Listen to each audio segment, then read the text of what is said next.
But the reason I want to talk to you is because it's what's going on, your bigger picture. And I'm very, very bullish on Bitcoin, the whole crypto world. But in the meantime, the problem, most people are going to get screwed. As you know, Anthony, all they want to do is get rich quick. Of course. They don't want to study this stuff. And that's why they'll be the biggest losers around. Look, if you look at the recent price drawdown like you just described, right? So in 2017, we went from $1,000 to $20,000. It took about a year to draw down to $3,200. That was the bottom of this past bear market. Oh, don't make me feel terrible. And so from 3,200, basically between 2019, 2020, and into 2021, it then peaked again over 60,000, and then recently fell again to somewhere between 28,000 and 30,000 was kind of the most recent low. And I think to your point, people see this high degree of volatility and it scares the hell out of them. But one of the beauties of Bitcoin being this decentralized digital open system is that you can actually go look on the blockchain and you can see exactly who's buying and who's selling, right? It's an open, transparent ledger. And so when you go and you look at those on-chain metrics or on the blockchain, what you find is that entire drop from 60 down to 30, it was all new investors, new people in the market, right? And you can tell that by how long have they been holding on to the Bitcoin that they were selling. And so when you see that all the new people are selling, it asks yourself, well, who's buying it? It's all the people who've been around for a really long time, right? They're saying, hey, if you just got here and all of a sudden a little bit of volatility spooks you, I'll surely buy up your Bitcoin at a lower price. Right. And so what you have is you just have weak hands selling to strong hands or kind of new people selling to old people. And so the people who've been around a long time, this is nothing new to them. Well, they can't believe it crashed to $30,000. The fact Bitcoin crashes to 30,000 is music to their ears. Well, that's why I'm a little upset because it didn't hit my strike price at 27. I was just sitting there waiting. I said, come on, go lower. And all the guys who are hoping it goes higher are bailing out, I thought it was pretty funny personally. Of course. It's called a market. Things go up and things come down. I mean, that's a market. Bulls and bears, right? That's all it is. Yeah. And I think the other thing about Bitcoin that people should know is I always say that it's the last remaining truly free market, right?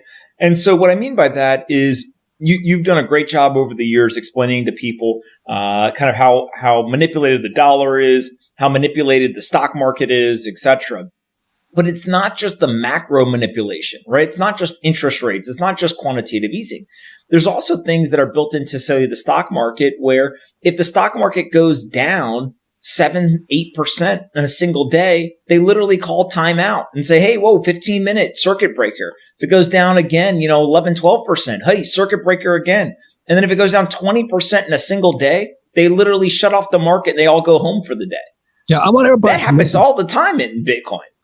I want everybody to listen to what Anthony is saying here, because this is a very big difference between the stock market, real estate market, and Bitcoin. Because when I was a kid, nobody was in the stock market. So between like 61 to 81, the old guys like me, the baby boomers, they wouldn't go in the stock market because they were in the bond market. The bonds were safer. So what they do, they create this thing called a 401k and the IRA to kind of force the baby boomers into the stock market. And who controls the stock market? Well, the central banks, the Treasury, and Wall Street. And so all these baby boomers have been set up. I know that because that's what I study. So as you know and I know, they're going to pull the rug out from under them. And there's going to be the biggest, baby boomers have been the luckiest generation in history. I mean, they do jack and they got rich. They put money in the stock market, they got rich.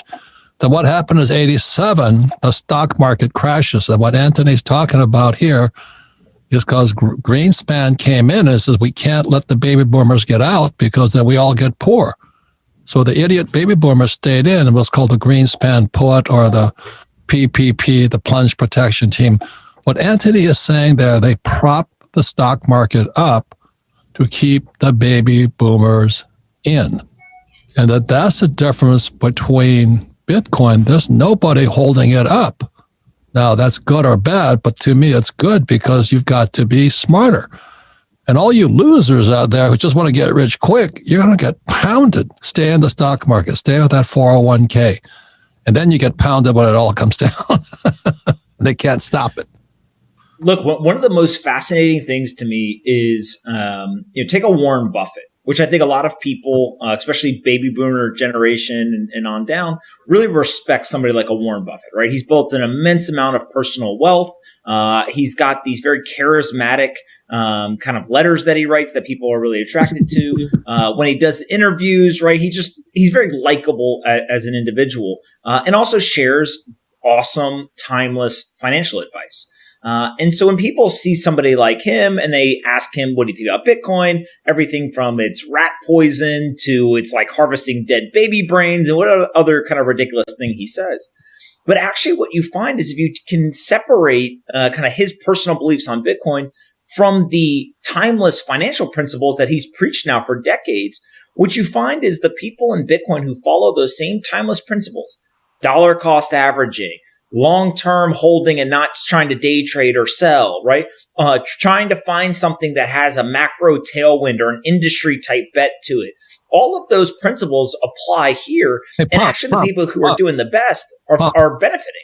As Buffett says, buy low. Buy low is really good advice. Buy low and hang on forever. He says, when do you sell? He never sells. I own Bitcoin. I'm never selling. I own real estate. I never sell. I own businesses. I never sell, because if you sell, you have a tax consequence. Of Do you know what I mean? course. That's macro financial education. So, and so the people that got hammered are exactly as you said. They were the FOMO, fear of missing out. They jump in, thing goes up, and we get rich. Yeah. And here's the crazy part, right? Is that if you have short-term kind of thought process, if you're trying to optimize for quote unquote getting rich quick, if you aren't intelligent about risk management, all that stuff, then you become a panic seller when the price drops. And that's exactly what we just saw, right? Was people who were using leverage, they were trying to get rich quick, whatever. When price drops aggressively, they become the panic sellers. And the difference between this market and the traditional stock market is there's no circuit breakers.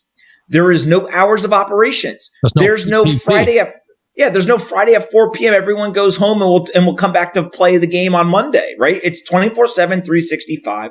There's no plunge protection team, right? That's going to step in and buy, kind of the market. And so what you get is you get high degrees of volatility. But I always joke, the people who are yelling and screaming about the volatility, right? Usually the anti-Bitcoin crowd.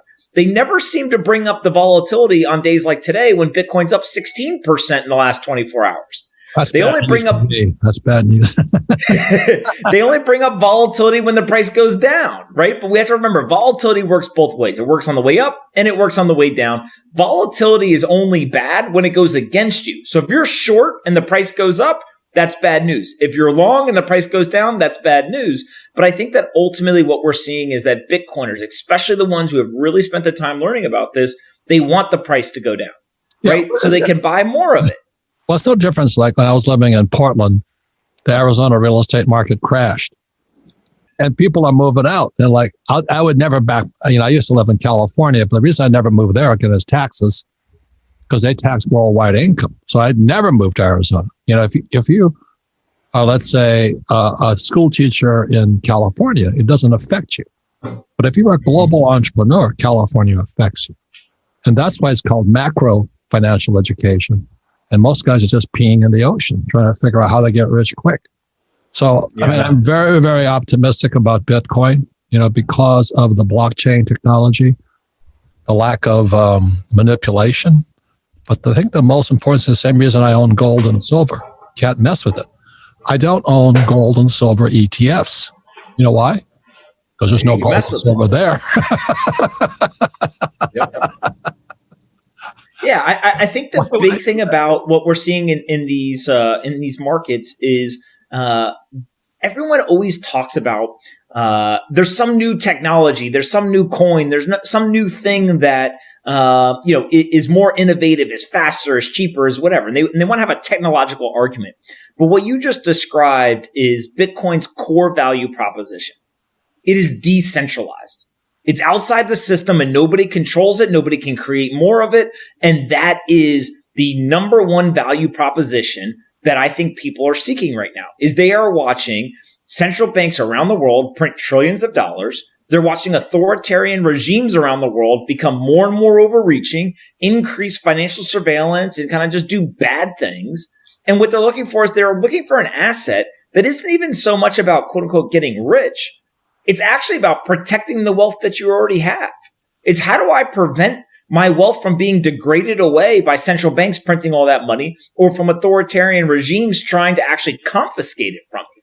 And Bitcoin is the ultimate solution. Correct.